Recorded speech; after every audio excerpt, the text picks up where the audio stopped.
90+% of all the experiences and information that have been put out there is some type of psychological warfare propaganda to support this false flag operation.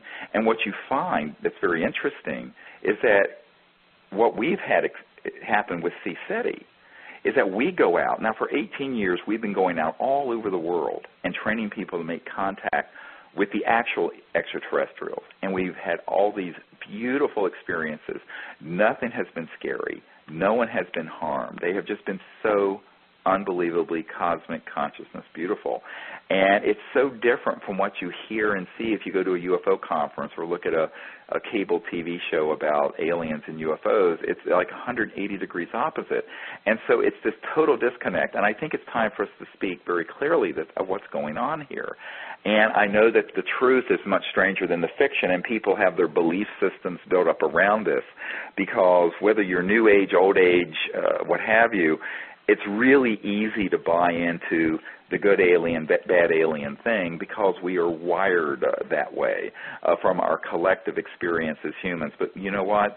That's the big challenge of the moment.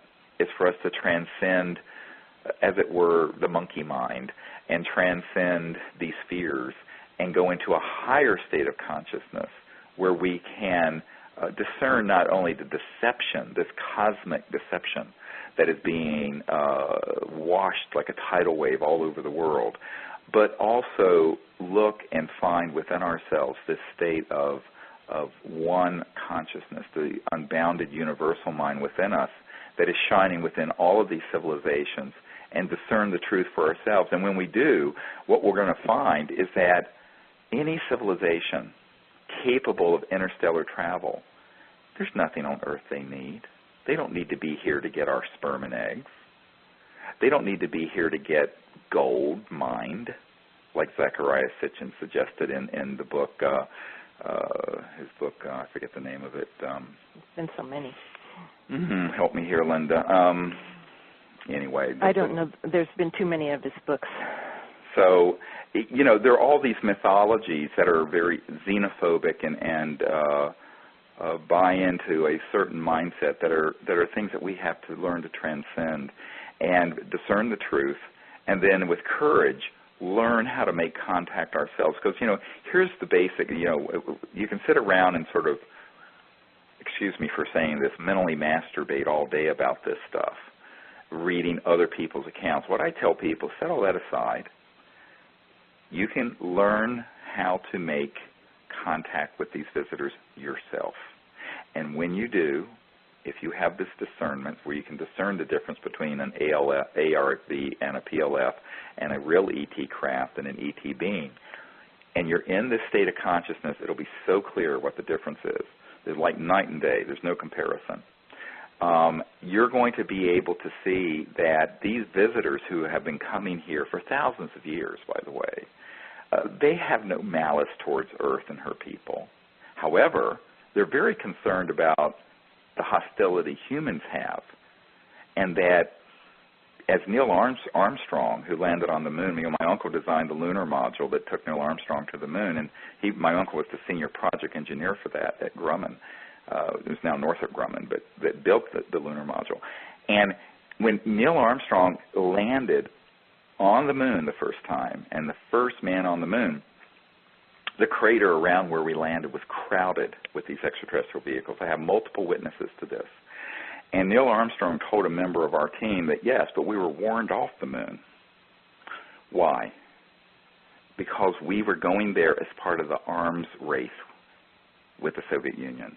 We didn't go to the moon. The Apollo program was a highly militarized, competitive program where we weren't going out to the moon, or our plans to go to Mars were not as sort of a unified, peaceful world civilization. It was part of the military-industrial complex competition and a proxy for the Cold War. And that is the truth about the Apollo program. Everyone knows it. So I think that the ETs have made it very clear, the real ETs, that the entry ticket to being interplanetary ourselves is to begin to be civilized, to live together peacefully, to renounce weapons of mass destruction, to go out into space free of weapon systems and with this consciousness of universal peace. And then the universe is going to open its arms wide open. Until then, they're watching what's going on here very, very carefully. Why? Because within our classified programs, as Ben Rich, who was the head of Lockheed Skunk Works, told us before he passed away, and this is the guy, Kelly Johnson started the Skunk Works for Lockheed. And then, the Skunk Works are what built the U-2 and all these high-tech, but they have all these programs dealing with this super high-tech stuff like the alien reproduction vehicles and anti-gravity craft.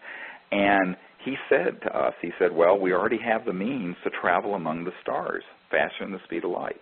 And I knew that already. But that basically those are locked away in a black box, and it would take an act of God to benefit humanity. To which I said, well, it's time for us to be that act of God, because the human race needs this knowledge, but they need the truth that is the real truth and not this spun, fearsome nonsense. The other issue, of course, is that we're not going to be allowed to travel amongst the stars until we become a peaceful and evolved civilization, because I have been told that there are entire worlds out there that are at our level of technological development that they don't even have a word for war. They don't even have a concept of the kind of war and conflict we've had on this planet. And we would be a threat to them.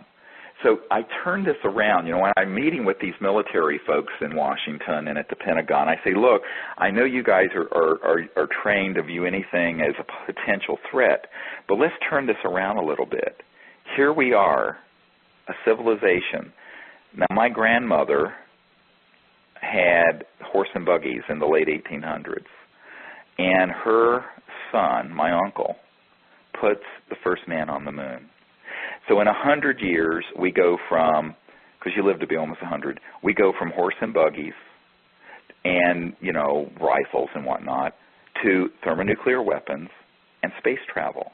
This would have to be a big red flag coming up over this planet, because our technological development had surpassed our social and spiritual development as a people. I mean, there are individual exceptions, but as a civilization on Earth. And that is the big challenge of now. The big challenge of now is to socially and spiritually develop an understanding of these things and to vow to live together in peace and to go into space in peace. And then the whole cosmos will open for us. But until then, there's a quarantine around this planet, and it's appropriate, because there are planets out there that have to be protected from us. So I tell people, ironically, while everyone's worrying about, running around like Chicken Little with their heads cut off about, the alien threat, I'm going, they're not the threat. We're the threat. Humans are the threat. We're the ones. You can speculate all you want about what the alien agenda, quote unquote, might be, but let's just review the last 100 years of human behavior up until the present moment in Darfur. Genocide, massive warfare, tens of millions of people killed in World War I and II, and never mind the other wars, thousands of hydrogen bombs and thermonuclear weapons that go through space, ICBMs, and then could land all over the world, turning the world into an uninhabitable cinder. And the beginnings of space travel, but in a way that has not been cooperative and has been a proxy for the military. Now, this is something which, unless you were brain dead and you were, as an extraterrestrial people, you would be rather cautious, and rightly so. So I think we need to, as the old saying goes, take a hard look in the mirror before we start worrying about these other civilizations. I don't think there's a scintilla of evidence that they're hostile. And one thing I want to mention is that if you have the technological ability to travel through interstellar space, do you really think that there's anything on Earth that they would need to acquire? No. Because if you have that ability, you can materialize and dematerialize in various points in space and time. You can, from the elemental level of existence, the zero-point energy field, manifest any material or any substance. You could take one cell of a biological organism and develop it and clone it into a full organism. Even our classified programs already have that ability in genetics and neuroscience. So there's nothing here that they need. This idea that somehow they have to come here to Earth to get this is another mythology. It just doesn't pass the sniff test if you have any scientific understanding of what kinds of sciences would accompany the ability to go faster than the speed of light and travel amongst the stars.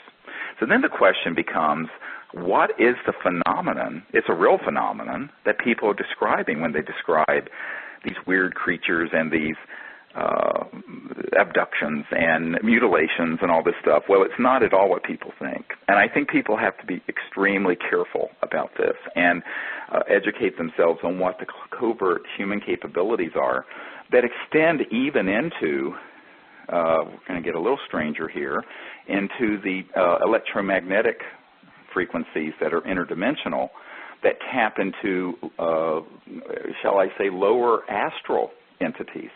Now, these are not extraterrestrial, but some would call them demonic, or some would call them astral, what have yous. But at Montauk and other places, experimentation has happened. And this is another whole area of confusion where people confuse these interdimensional weirdnesses with an extraterrestrial interstellar people.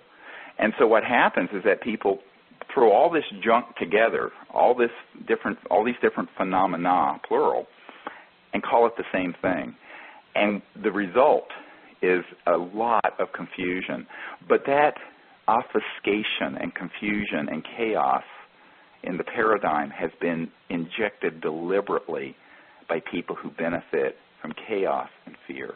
And I think this is why people have to free themselves from that, take a step back, look at the materials we have put out there. You know, I've spent 18 years assembling the most astonishing government documents, insider witness testimony, all the experiences that we have had, and we put it out there at disclosureproject.org.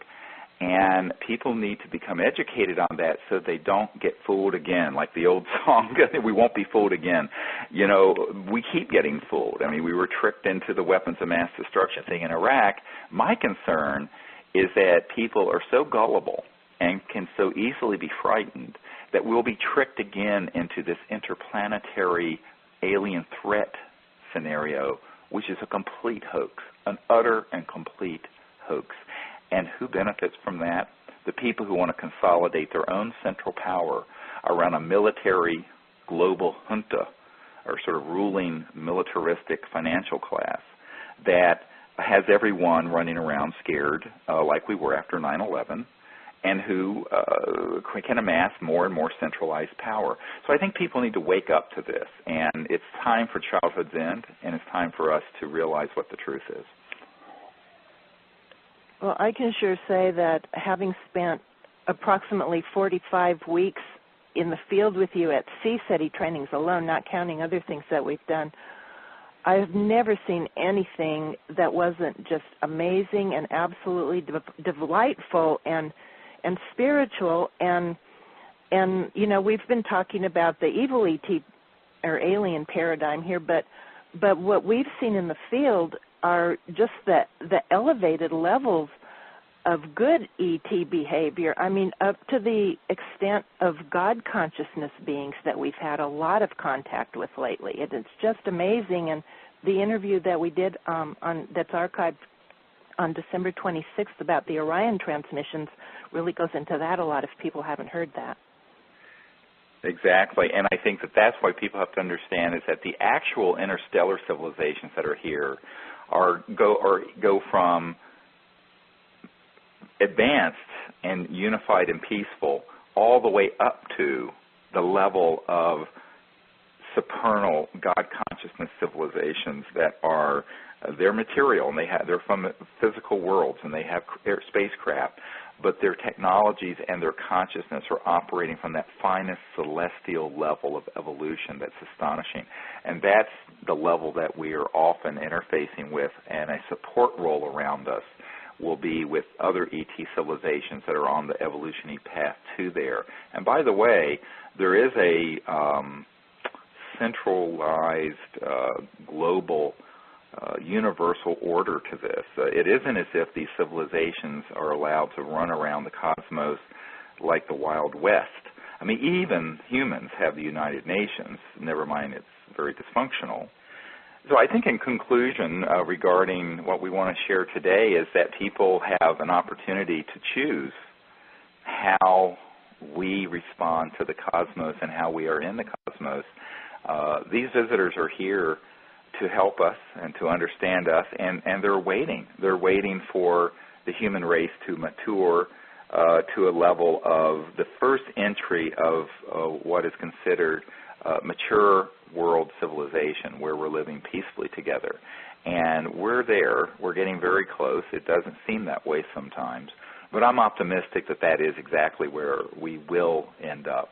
And these civilizations, which are highly organized and very conscious and rather enlightened, are standing ready to assist us as we make that transformation from the current period of division and confusion to a period of world peace and universal peace. And I think in the early days, I'm talking the 1930s, 1940s, they didn't really know what they were dealing with. They also did not understand the technologies. And I think that they also didn't know why these visitors were here. For example, the big increase in all the sightings around the world happened at the time when we began to detonate nuclear weapons. This is not an accident. And I've been told by senior intelligence officials that essentially a big red flag went up over our planet saying we were in trouble.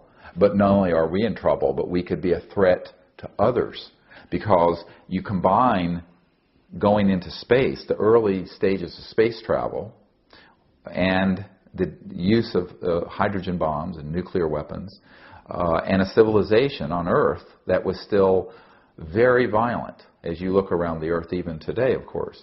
So this is something that any enlightened or even self-interested civilization observing the Earth, which I think we've been under observation for thousands of years, would be greatly concerned. But our military and government were completely shocked by this and didn't know what to do with it. I think that's the early. But later, I understand, of course, President Eisenhower wanted to make an announcement about this after he had a meeting near Edwards Air Force Base in 1954. But he was prevented from doing so by what he later called the military-industrial complex, because the interests for secrecy really fall into three broad areas. One is the inertia of the secrecy. Once you start something secret and you have made so many lies and frankly killed so many people and threatened so many people, and you've lied to Congress and you've lied to presidents,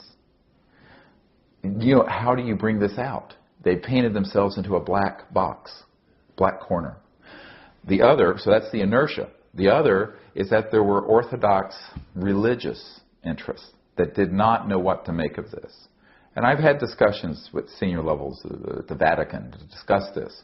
And today, most mainstream religious groups would say, well, there's one supreme being in the universe, and there are many children of God, and we're all children of God. This is what Monsignor Balducci said when we interviewed him at the Vatican.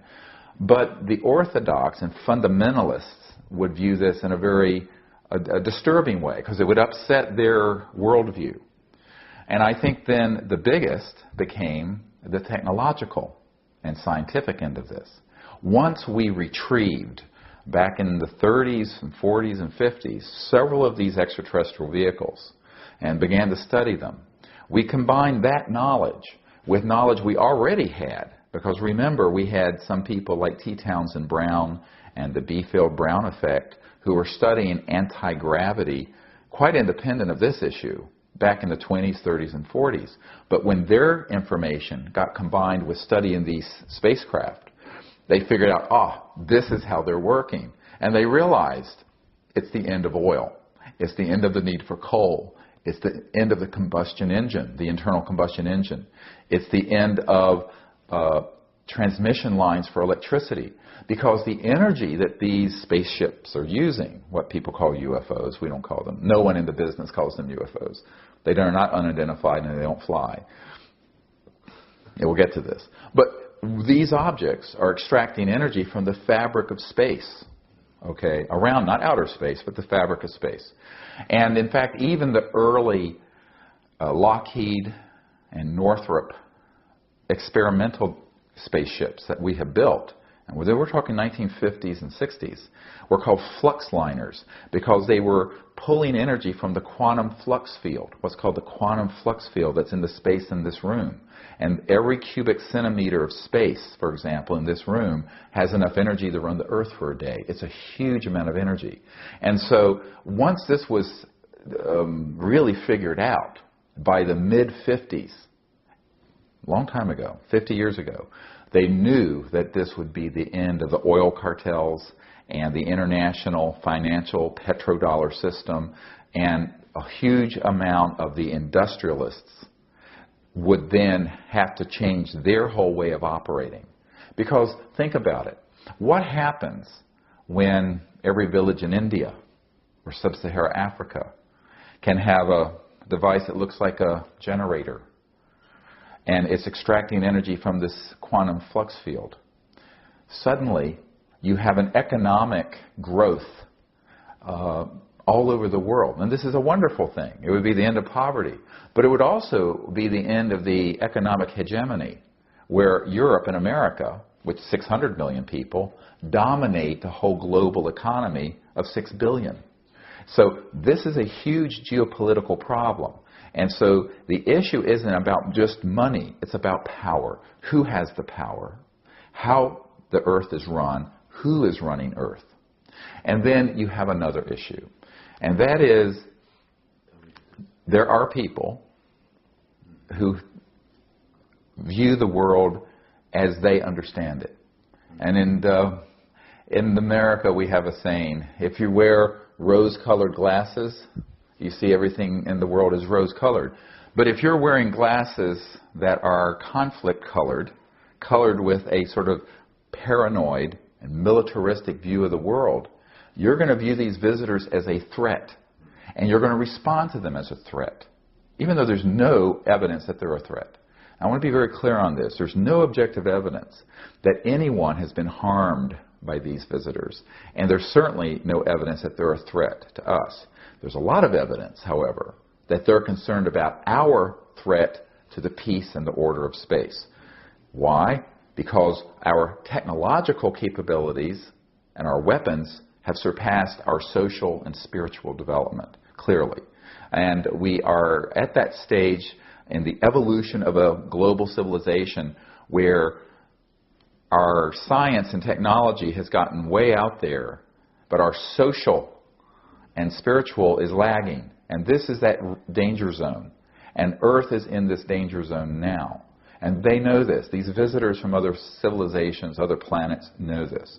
So, unfortunately, I think that they have had a great concern about our nuclear facilities. We know this. We have colonels and lieutenant colonels who are Strategic Air Command and the Atomic Energy Commission who have testified at disclosureproject.org that every single one of our nuclear weapons storage areas have been visited by these ET spacecraft because they were obviously concerned. And in the Soviet Union also, in Russia. We have spoken to people with the KGB and with their space command. And so it's clear that they have that concern. But that doesn't mean that they're hostile towards Earth. I think they're concerned about human hostility. And I think, however, this has gotten misinterpreted. Because here's the risk. In the vacuum of secrecy, when you have this vacuum of secrecy, it's very easy to begin to believe your own worldview, and there's no one telling you differently. This is the danger of a program being hermetically sealed and kept this secret, because they do not get the perspective, and it's gotten out of control. And Eisenhower said when he left office in 1961, beware the military-industrial complex, because it can become a threat to our security, our way of life, and our democratic institutions. And he was a 5-star general. and a conservative Republican. But he was very concerned. And why? We have people who worked with him in the White House at that time who have told us, who are witnesses for our group, that he had been stabbed in the back by people who wanted to keep this secret and actually trumped or violated his presidential power and took these projects and hid them deeper and deeper and deeper. This is a very dangerous thing in a world where you're dealing with technologies this powerful. And this was, of course, President Clinton's frustration. President Clinton asked Webster Hubbell, who was third in command at Justice, to look into two things. And this is in his book, Webster Hubbell's book, Friends in High Places. Clinton wanted him to find out about what are these UFOs and, well, who's keeping it secret and why, and who killed Jack Kennedy, because Jack Kennedy was his hero. Well, we discovered there was a connection. But, and his CIA director, R. James Woolsey, was equally worried, because when I met personally with Woolsey here in the Washington area in December of 1993, he was very gravely shaken by the fact that there was a secret cabal or a whole level of government and corporate activity dealing with this issue that was lying to him as the CIA director and as also to the president. So this is a very serious problem. And so the secrecy is related to a number of related issues. One is this inertia that happens when you have this large, ongoing historical problem of secrecy. The other is certain orthodoxies of both religion and science that people don't want out. Because obviously, if you own a $1 trillion oil field, or a company that's assets are in that range, remember, this is not particularly good news for you. It's good news for humanity and for the earth and for the environment. But there's only a few hundred people and corporations who really control the world economy. And this information would change forever their grip on that power. Now, they would still have a lot of money, but it's not about money. You and I think of money, can I afford to put my son or daughter to college or buy a home or what have you. They're viewing it as power, the geopolitical control. So it's a power issue. And this would change geopolitics forever. It's because you're defanging their whole war plan. The next big war is not terrorism. It's interstellar. And if you expose that it's a hoax, it takes all the steam out of their plan. I said, yes, but if we don't, we're cooked, because there's no way you can have war that's interstellar and survive it. It'd be worse than mutual assured destruction, because the technologies are 1,000 times worse than a hydrogen bomb. So I said, look, we're going to have to figure out how to deal with this. And the only way I know how to do it is put the sunlight in there and let people know what the truth is. So a man came along. If we go to the next slide. And you probably have seen this. It's up on our website. When we first put it up, it had over 600,000 views. The next day, the intelligence community went in and said there were 6,000 views. By the way, if you believe the metrics on Google and YouTube, I have a bridge to sell you. It's all can be manipulated because it moves you down the search engines. So when this hit, within a couple of days, had 600,000 views. This man, William Pollock, his name is pronounced Powlick, was a man, very good man, who gave me an interview only to be released posthumously after he died. And not long, a few years ago, I got a letter from his wife, significant other, I guess. They weren't technically married, with a death certificate and a letter giving me permission. And he had passed away.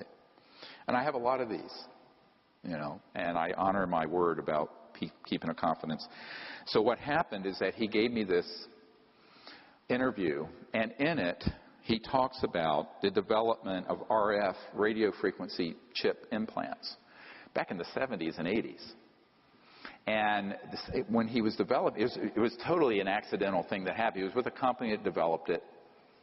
He then got called into the CIA, and they started doing special programs for the CIA to develop it. And at a certain point, Siemens in Silicon Valley manufactured 2 billion of them, with a B, of these RF chips. And the way they work, I mean, they can be so miniaturized. You could eat something with it. It has a radio and it can transmit not only where you are, but the really advanced ones have a neurophone capability to control thought and behavior. Very sinister stuff. So you can actually do a lot of psychological warfare with these RF frequency chips. Now, that was the early stages in the 70s and 80s. Now, you figure, 40 years later, they're more and more and more and more sophisticated. And as I've watched the whole UFO subculture sort of get involved with this whole fascination with abductions and implants, I went, yeah, but EG&G is on one of the plants is on the edge of the Area 51. They're the ones manufacturing the implants that you're taking out of these abduction victims. Absolutely. They're not coming from outer space. They don't need that. If you're interstellar, you're transdimensional. If you're transdimensional, you don't need an RF frequency plant chip to track anybody, because their technologies are way beyond that. I said, this is human, 100%. And you better wake up. And so Powlett gave us this interview, and it was one of a dozen data points that I began to accumulate. And then, not many years ago, I get a document, the next one, which is chilling. Has never been shown. It's from the Strategic Studies Institute, think tank, and it's dated 1995. And it was talking about all kinds of global security strategies. And, you can look at it yourself. Cult-programmed graduates, blah, blah, blah, who will be expected to participate in contrived UFO abduction scenarios. Listen carefully. Oh, we need the next one up. Strategic Studies Institute. Is it? I can't see the screen. Is it up? All right. So I loathe reading to people but this I will. And number 2, create a global UFO cult, which will involve, this is what needs to be done in order to actuate this false flag operation, that will involve the abduction of citizens so as to foster an illusion that this Earth is facing an extraterrestrial invasion. UFO abductees of preference will have an experience in computer technologies, since that expertise will be required in future technocratic RMA scenarios. Use of experimental drugs, holographic projection capabilities, directed energy technologies, I'll get into that in a moment, induced auditory input. These are the neurophones I mentioned that Werner von Braun said the most dangerous thing is the neurophone non-local things that can be done to make people think they're having an experience when they're not.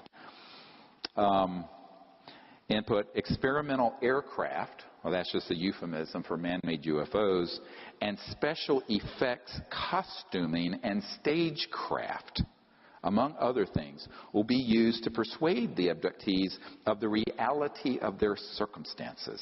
Official denials regarding these events will employ reverse psychology to ensure that all such denials are taken as official confirmation of an imminent and or ongoing extraterrestrial invasion. This is the next page. UFO abductees will be persuaded to worship their anticipated ET conquerors in cult-enforced religious fashion. UFO cult networks will be controlled by U.S. intelligence to limit infiltration and ensure that dissidents do not disrupt UFO long-term agendas. Uncontrollable dissidents will be assassinated, preferably by directed energy means. Dissociative satanic cult graduates will handle all such executions, i.e., when not actively lending logical and theatrical support to UFO abduction operations.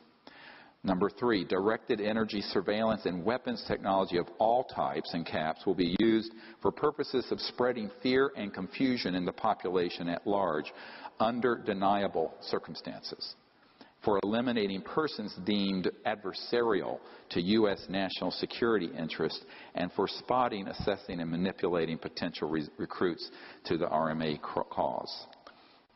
Neurocybernetics and other psychotechnologies will be used to sow confusion and hypochondria in the population. The symptoms and effects produced by these and other directed energy technologies will parallel the effects produced by various microbes, viruses, and chemical imbalances, thus compelling a large segment of society to seek medical intervention, which in turn will be a basis for their being used for medical experimentation under voluntary circumstances. Psychiatrists and psychologists will play an important role in these experiments, particularly where denying the efficacy of neurocybernetics psychotechnologies is concerned. Citizens who complain of hearing voices will be used as a basis for generously government-funded schizophrenic-related brain research, on and on and on.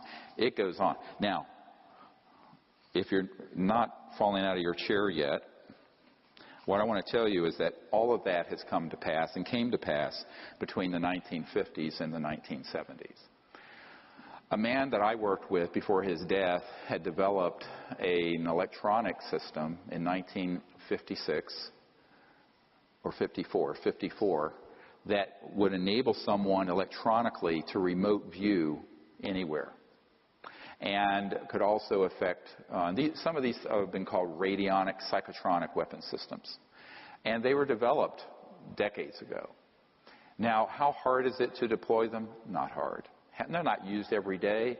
They're used enough to create a groundswell of conviction that there's an alien threat. So you take that capability, combine it with man-made UFOs, combine it with disinformation in general about the subject, and also certain chemicals, and you can launch an entire contagion of fear that's based on completely man-made false events. So this is the false flag event I wanted to warn you about. And people say, when is that going to happen? I said, it's happened already. It's already happened. The media, the film industry, any UFO conference you go to is going to be filled unwittingly, usually, not always unwittingly, but usually with information that is this kind of disinformation designed to create an us versus them dynamic of an alien threat. And the reason for it is that that is the only way to grow the military-industrial complex. You know,